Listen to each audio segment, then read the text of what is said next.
Okay guys, welcome back. So today what we're going to do is show you which car we decided to keep and which one we decided to take to the salvage yard. I'm sure you won't be surprised because I would assume that most people are going to think the same. So if you guessed the 99EX, you would be correct, because I just feel like there's more potential with this car than there is with the DX, and I like the extra features, and I really like the center console better. So just a few things that swayed me to this car versus the other one. So what we're gonna do is just jump right into it. We're gonna go ahead and start addressing some of the issues that are on this car. There's a couple of really big issues with this car. One that I actually just found out, and I'm gonna have to address pretty quickly. Okay, so the front end of this car has been hit by a deer or something. So this radiator support is pretty bent up. So we need to go ahead and get that off and get another one ordered, because that's gonna straighten out the front end and make it so we can continue on with the rest of the things that we need to do. That's what we're gonna do first. And I'm not really gonna go step by step and show you guys what to do to get this off of there, but I will stop periodically and show you what I've done, so that if you're thinking about replacing the radiator support on your EK Civic, you'll kind of know what to do. I've done a couple of these in the past and they're really not that difficult, but definitely some things that you need to know. And if you just look at it, you wouldn't really think that it can even come off. So there's a lot of people that think that if these things have been hitting the front end, they're just done. The first thing you're gonna do is remove this off the front, and it's pretty easy to get off. It's just these two bolts right here. You'll find that one is easier to get to than the other. This top one right here, you have to go through the top hole on this piece in order to get to it. But a long extension and a 12, I believe, and it'll come off for you. And then you'll go ahead and remove your latch, and I unplugged the horn. All this wiring harness stuff has to be undone off of the front radiator support. And then we got this AC line right here, which I think what I'm gonna do, so I don't have to recharge the AC, is I'm gonna go ahead and remove this vertical brace here, because it looks like it just goes on the other side and everything else should come off this way. And it looks like it's just a couple of spot welds, these two guys up here and these two guys right here, and then also these two right here. And I'll just kind of address how I want to put on the new crossmember when I get it. What you're going to do is you're going to drill out all these spot welds, and you'll see them. There's little indentions. They're there. There's going to be a ton of them right here. You have to drill all of those out. And throughout the whole front of the car, you're gonna have to drill all those out, and I'll kind of keep track of how many there are. That way we know, but there's a lot of them. So, and I know I'm gonna have to remove this fender. That fender obviously is already gone, but this fender will have to come off too, just so I can get, there's a couple spot welds right here that I have to be able to get to. But I'm gonna run through that real quick, and then we'll kind of address how that goes as far as leaving this vertical brace on. I really don't want to have to recharge my AC. All right, so just want to take a quick moment to show you what I've done.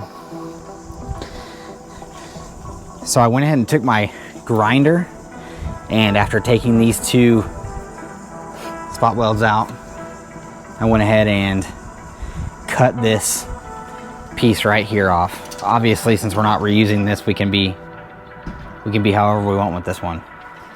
All right, and then after that, I'll kind of put you up on a time lapse, and I'll show you how I'm getting the spot welds out after I drill them.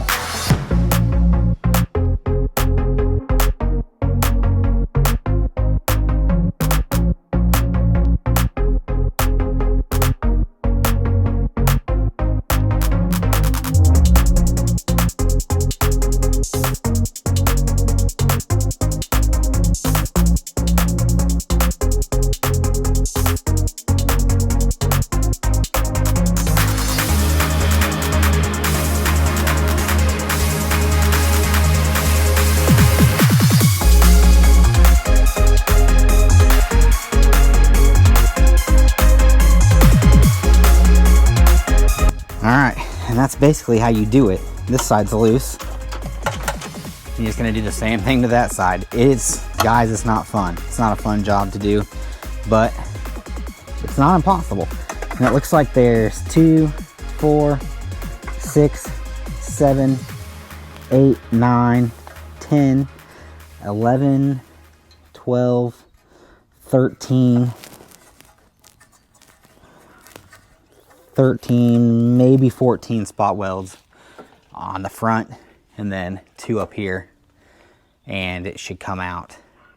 Over here, I'm just gonna cut this. I've decided I'm just gonna cut this here and here and get all this out, and then I'll decide how I want to put it back in with keeping this AC line. Anyway, I'm gonna do that side off camera, and we'll go from there. We got it done. Got this side off.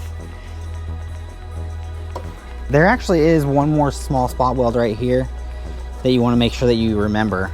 It's on this side, it's right there. So you want to make sure that you get those done. And then what I do is go around with the grinder and just clean up all that extra stuff that's on there, because whenever you put your new radiator support on here, you want it to sit flush with this. And guys, you don't have to weld these back on. You don't have to spot weld these back on if you don't feel it necessary.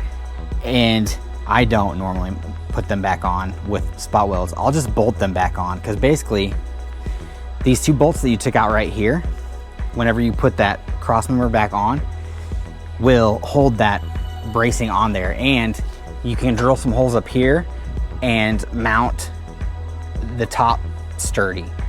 And then if you ever want to do anything turbo related, then basically you have a 2-piece front end type of thing. So you can come in here and work on your turbo stuff way easier than you could if you had a front end on this thing.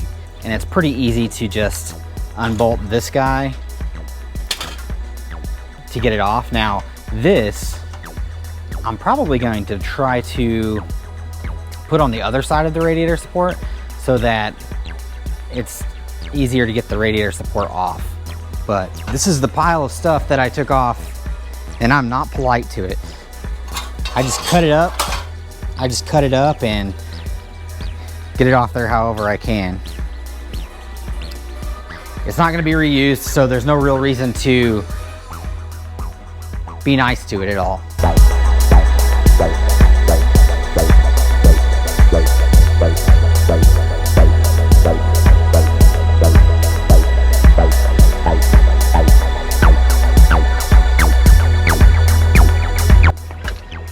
All right, we'll be out here in the salvage yard. We'll be out here trying to find us a pedal assembly, which we did find right here. We already have it all taken out. Tony already shot a video of him taking it out with some of the best angles you'll find on YouTube.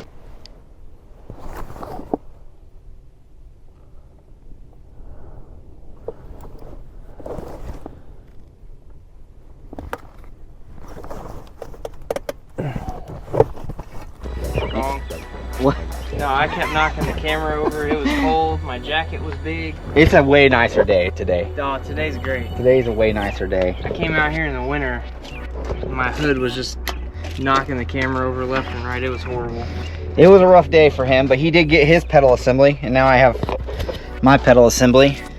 I wasn't going to show taking it out because I didn't really want to, so I didn't do that.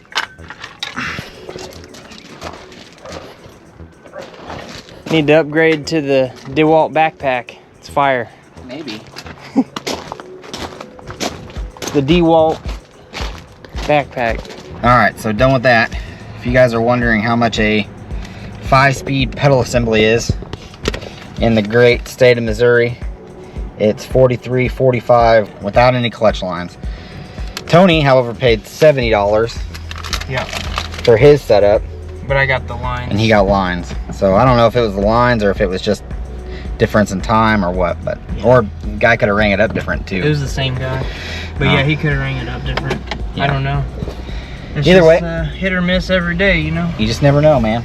Just never know what you're gonna pay at the salvage yard. Because that's a pretty substantial difference. Yeah, $30 is almost double. Right. Pretty close.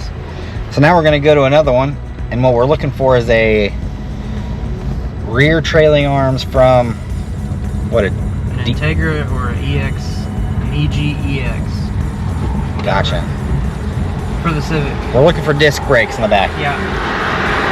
And a possible 99 2000 hood. And a hood would be great for my car, but we'll see what happens.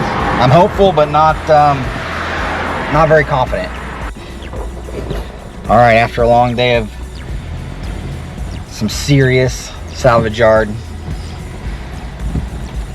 hunting, I guess. Yeah, we didn't find anything. This is the moral of that story. Just that pedal set. Just the pedal set, and nothing. And nothing for Tony. Nope. It's Tony's. It's a bust for me today. Tony's sad dogging today. It's all right. We're gonna try and put some DA9 rear trailing arms on the EK and see how that goes. There's some conflicting information out there whether they fit or not. So we'll see. We're gonna find out, and then this truck's coming. Everybody else will know. Yep. Okay, so I'm back from the salvage yard, and what I'm gonna do now is show you guys what I got. I got this guy right here. It is a core support for the EK. So I'm gonna go ahead and take what I put back on real quick, back off, and we're gonna fit this up and just make sure it fits good.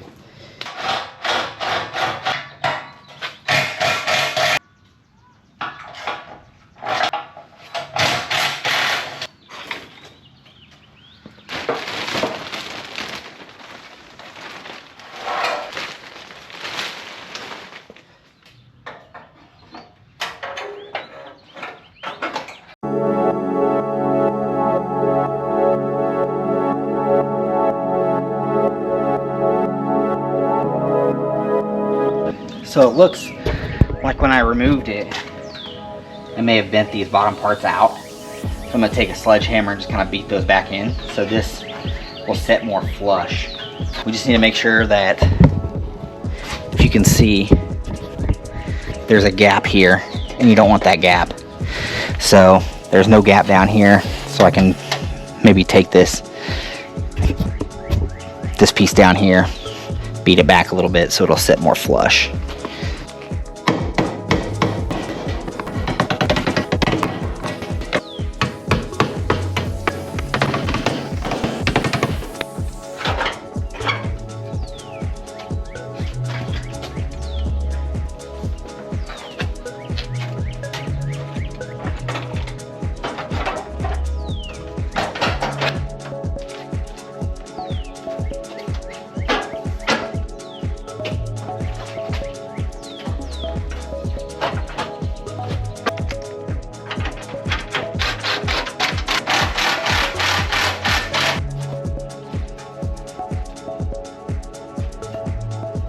Getting it on here, you line these top ones up and snug it back, and you can see your spot welds that were there lines up with this.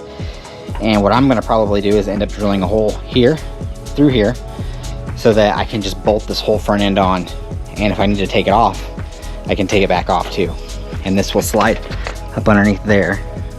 But it looks like we may have to adjust this that way a little bit, but I can't tell with the fender on there right now. So but other than that, your front end is back together and it's sturdy with those two. That's how I like to do it. It might not be the right way with spot welds and stuff, but I just like the option to remove that if I want to. I got a few more pieces put on. I got the hood latch put on. What I do with this AC line, if you don't remember when I was taking it off, this thing actually runs behind it, but I'm going to go ahead and I am able to push this back just slightly and keep it on the inside of the radiator support rather than the outside. And then I'll go ahead and put like a rubber stopper back here so it doesn't rub the line with a hole in it. So that all should work out good. I did go ahead and put in, this car came with headlights And I'm hoping that these are 99 2000 headlights and not 96 to 98 headlights. But I haven't closed the hood yet. I have a suspicion that it's a 96 to 98 hood, in which case there'll be a pretty big gap right here all the way around, which won't actually be helped with the headlights if those are 96 headlights also. But we'll see. See if the box says here 9900. We should be good on the headlights. So let's go ahead and shut this hood and see what we get.